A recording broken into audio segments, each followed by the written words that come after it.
Good morning kids.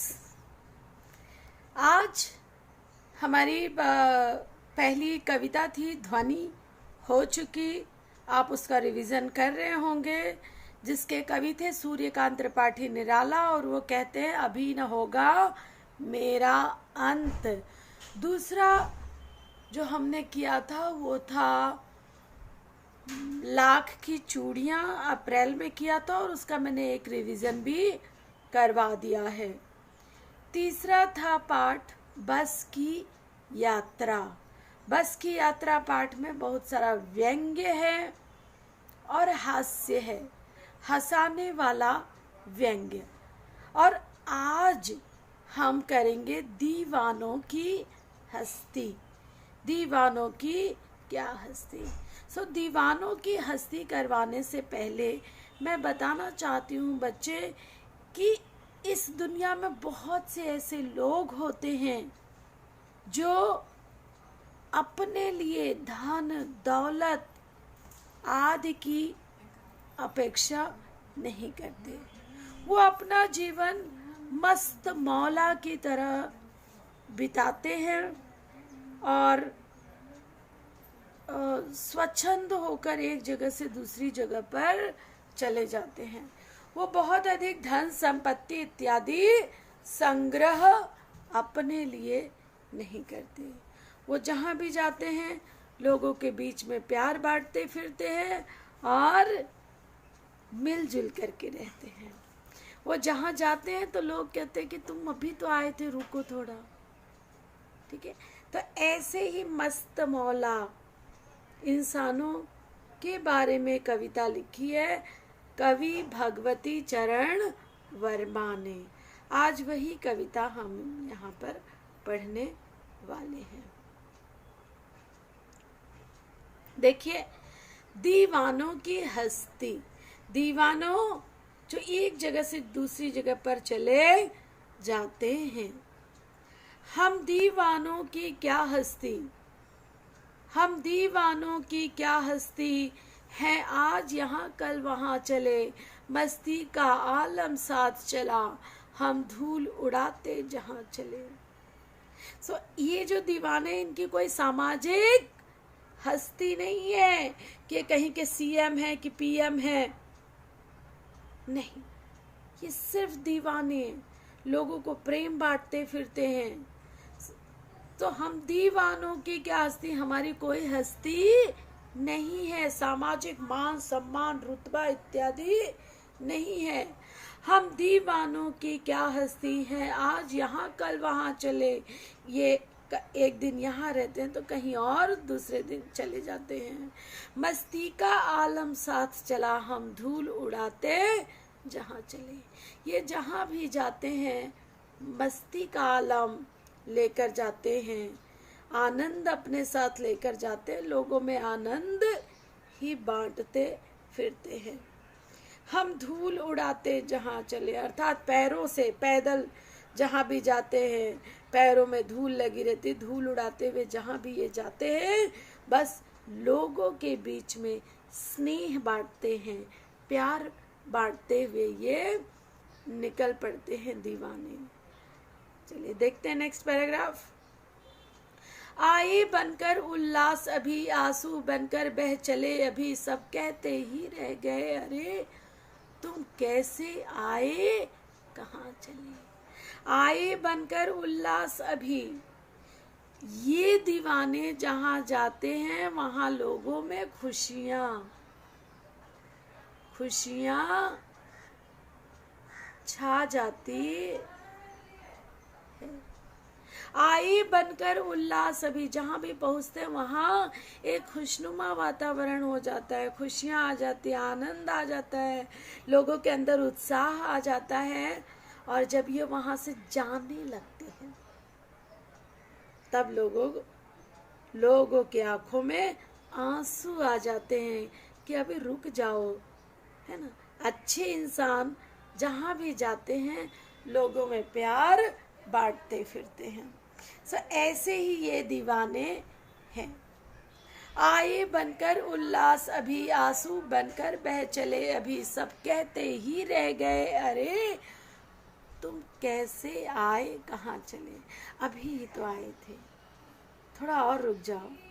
अभी इतने जल्दी क्यों जा रहे हो तुम? कहाँ चले? मत जाओ, रुक जाओ। नेक्स्ट पैराग्राफ, किस ओर चले यह मत पूछो। ये दीवाने एक जगह पर नहीं रहते, वो एक स्थान से दूसरे स्थान पर चले जाते हैं। तो वो कहते हैं किस ओर चले यह मत पूछो, बस चलना है बस इसलिए चले, जग से उसका कुछ लिए चले, जग को अपना कुछ दिए चले। किस ओर चले इन दीवानों को पता नहीं है कि ये कहाँ जाने वाले हैं। कोई फिक्स जगह रख करके ये नहीं चलते। किस ओर चले यह मत पूछो, बस चलना है इसलिए चले। ये बस एक स्थान से दूसरी स्थान पर जाते रहते हैं, जग से उसका कुछ लिए चले। जग यानी संसार, संसार जग दुनिया,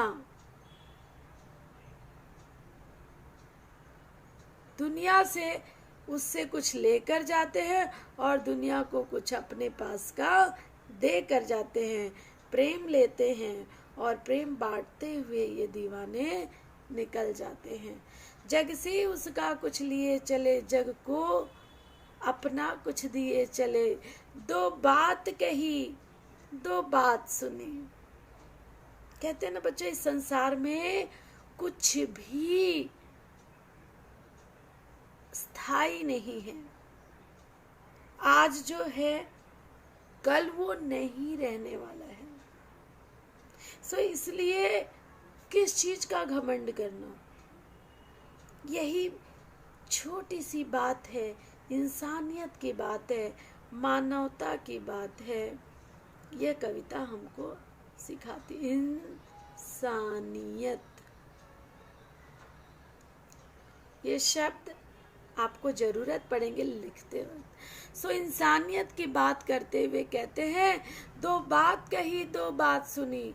अपने दिल की दो बात हमने संसार को बताई और संसार की दो बात हमने सुनी। कुछ हंसे और फिर कुछ रोए, लोगों के साथ में कुछ पल बिताए जो हंसी खुशी के थे और कुछ दुख दर्द लोगों के बांटे और छक कर दोनों को लेकर, दोनों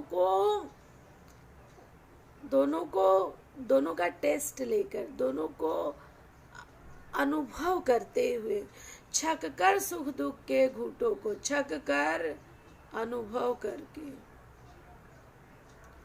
उसको लेकर, उसको झेल कर, छक कर सुख दुख के घूंटों को हम एक भाव से पिए चले। हम ये दीवाने सुख और दुख दोनों को एक समान देखते हैं, एक समान ही स्वीकार करते हुए आगे निकल जाते हैं। छक कर सुख दुख के घूंटों को हम एक भाव से पिए चले। साधारण इंसान क्या करता है? जब सुख आता है तो बहुत खुश हो जाता है और जब दुख आता है तो विलाप करता है, रोता है। मगर ये दीवाने ऐसे नहीं हैं। ये दीवाने सुख और दुख दोनों को एक समान भाव से स्वीकार करते हुए आगे निकल जाते हैं। बच्चों, आज की डेट में आप ये कविता का नाम लिखेंगे, डेट डालेंगे नोटबुक में, पहला पेज जो है उसको सजाएंगे। शब्दार्थ मैं ये पूरी कविता ही बताते जा रही हूँ, जो भी कठिन लगे उसको नोट डाउन करेंगे, नहीं तो किताब के नीचे दिया है आप उसे भी लिख सकते हैं। और उसके बाद ये भावार्थ। तो अभी तक हमने कितना कर लिया बच्चों? अभी तक हमने किया paragraph number 1, paragraph number 2, paragraph number 3 and full. यहाँ तक। दो बात कही दो बात सुनी, कुछ हंसे और फिर कुछ रोए, छक्कर सुख दुख के घूंटों को हम एक भाव से पिए चले। सो दीवाने अपनी दो बात कहते हैं, लोगों की दो बात सुनते हैं, हंसने की जगह पे हंस लेते हैं, रोने की जगह पर रो भी लेते हैं। इस प्रकार से सुख और दुख दोनों को एक समान स्वीकार करते हुए, एक भाव से लेकर के वो एक स्थान से दूसरे स्थान पर चले जाते हैं। इतने का आप आज की डेट में भावार्थ लिखेंगे। अगले देखती हूँ कितने पैराग्राफ है जो हम कल करेंगे बच्चों। ठीक है। सो कल है एक पैराग्राफ और ये बस 2 पैराग्राफ। ओके। सो कल हम ये लास्ट का 2 पैराग्राफ करेंगे और फिर हम प्रश्नोत्तर करेंगे। आपको शब्दार्थ चाहिए था किताब के नीचे से, तो चलो भाई, बस देखो कविता इतनी आसान है कि इसमें ज्यादा शब्दार्थ ही नहीं है। हस्ती अस्तित्व, अपना एग्जिस्टेंस। सो ये कोई नामी गिरामी आदमी नहीं है ये दीवाने। आलम माहौल, स्वच्छंद, अपनी इच्छा अनुसार जहां मन में आए जाना आना। स्वतंत्रता से भी ज्यादा होता है स्वच्छंदता, जहां मन में आए उधर फिरना। सो ये 3 शब्दार्थ हो गए, 4 पैराग्राफ के भावार्थ आप लिख करके तैयार रखोगे। हम कल मिलेंगे, तब तक के लिए पढ़ते रहो और आगे बढ़ते रहो।